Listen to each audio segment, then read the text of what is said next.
Channel 8. This is News Talk with Bruce DePuyt. Hi, everybody. Welcome. A lot going on this Thursday. We're so glad to have you with us today. We've got a great lineup on tap. By any measure, it's the House race to watch in the Washington area this fall. Fairfax Supervisor John Faust and State Delegate Barbara Comstock going toe-to-toe for the seat that Frank Wolf has held since 1981. Virginia's 10th district is an evenly performing district. Senator Barack Obama carried it in 2008. Mitt Romney won it in 2012. We had arranged for two top surrogates to size up the race this morning here on News Talk.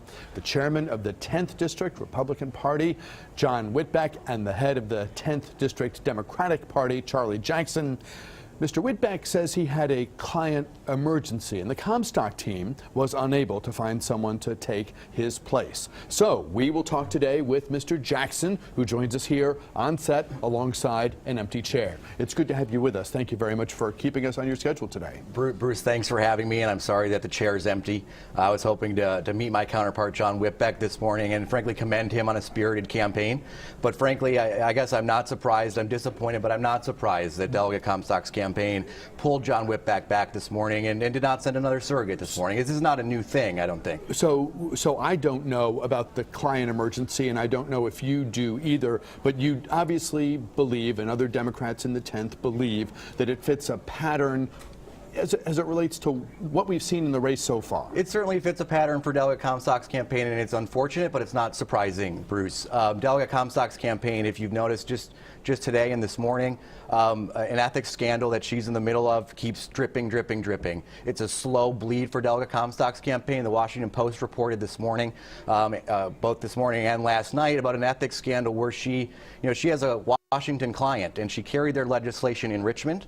And you can't do both. You can't be a lobbyist and a legislator at the same time, and Delegate Comstock has been trying to do both. And the Washington Post has written about that. Politico has covered it and said that Delegate Comstock has carried legislation for her clients, did not disclose it. And I think there's a reason why Delegate Comstock and her campaign do not want to send surrogates on this program, or frankly talk to Virginia 10 media very, very much. They'll talk to Fox and Friends. They'll go on conservative talk shows. They'll talk to the John Frederick Show, things like that. But they won't answer real questions about real issues. And the real issue that's really dragging her campaign down right now, John, or Bruce, excuse me, I was thinking John would be here, is her ethics scandal. And it's a slow bleed for her campaign. 9 times out of 10, you're always better off being there and presenting whatever the best case scenario is, whether it's on a single issue or in a campaign where multiple issues are going to come up.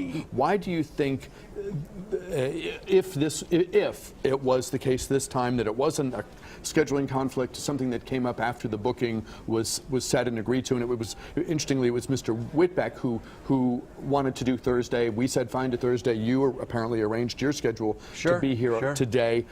Why do you think they decided, you know what, there may be issues we prefer over others, but at the end of the day, we're going to send somebody to show up? Yeah, I mean, look, Delegate Comstock's campaign doesn't have anything to run on. They're running a campaign on what she learned as a Washington insider. She's a career Washington politician. She's worked for the Koch brothers. She worked for Scooter Libby. She's worked for Karl Rove. This is where she learned how to play politics, and she doesn't want to address real issues. So her campaign has been based on gotcha politics, and she doesn't want to address real concerns. If she came on this program, talked to other members of Virginia 10 Press, she'd have to talk about her record in Richmond, not just her ethics scandal, not just carrying legislation for her client, for issues that her clients pay her to advocate for, but her record in Richmond voting against bipartisan transportation legislation that helped fund the Silver Line. Her record in Richmond voting for things like transvaginal ultrasounds, which would mandate a doctor to require a transvaginal ultrasound. Her campaign doesn't want to come and talk to reporters like you, doesn't want to have to answer follow-up questions. They want to avoid anything like that and just play the gotcha politics game that I think voters of the 10th District are just tired of. I think voters generally are tired of. John Faust has been here 2 or 3 times. I think he came in after he launched. He came in 2 weeks ago, and I believe he was here once in between. We've been reaching out to Delegate Comstock and Candidate Comstock since the first of the year, since at least January, and just have not been able to, Bruce, arrange. It's astonishing. You know, this is the first time this seat has been open in 30 plus years. Basically my lifetime this seat hasn't been open, and Delegate Comstock wants to represent this region in Congress, and to not be willing to come on programs like this, not be willing to talk to mainstream reporters, that's not somebody that wants to represent this district. That's somebody that wants to avoid talking to the press, avoid the public. The polls suggest that she's in front, and the general trend that we're seeing this year suggests it could be a very good Republican year. Are you worried that John Faust may come up short? Yeah, look, I think, again, I mean, you look at the press the last 3 days, there was 2 articles in the Washington Post, one article this morning, a fact check on one of her ads giving her 3 Pinocchios. I don't know that's a good thing to have 5 days out from an election. A Loudoun County publication just last night wrote about, her claims about, the legislation that she carried for her client. Her claim, their article basically said that her claims about that are just wrong. And so I think it's a slow bleed for her campaign right now. We haven't seen any public polling in this race, Bruce. And I would say that I don't know that any pollster, Democrat or Republican, quite frankly, knows what this electorate will look like, because this hasn't been a competitive race in 30 plus years. Do you have a sense of where things stand? Do you have internal numbers? I believe it's a single-digit race right now. I think both campaigns are in the ball game. I think we're making up ground every single day, and I think we have a good chance on Election Day. What do you expect both camps to try to do? If you're obviously privy to what Democrats are doing, what's the likely strategy as we shift from debates and ads to nitty-gritty retail, get out the vote? This is, Democrats win on the ground.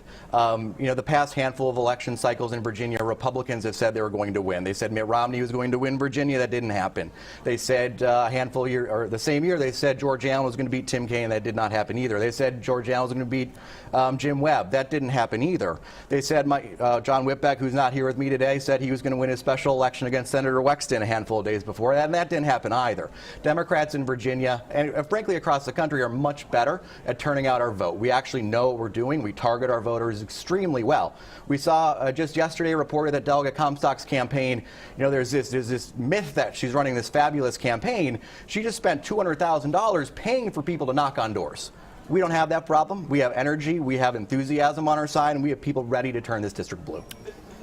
Barbara Comstock and John Faust have had a couple of debates. I moderated one before the Loudoun, Reston, Dulles chamber.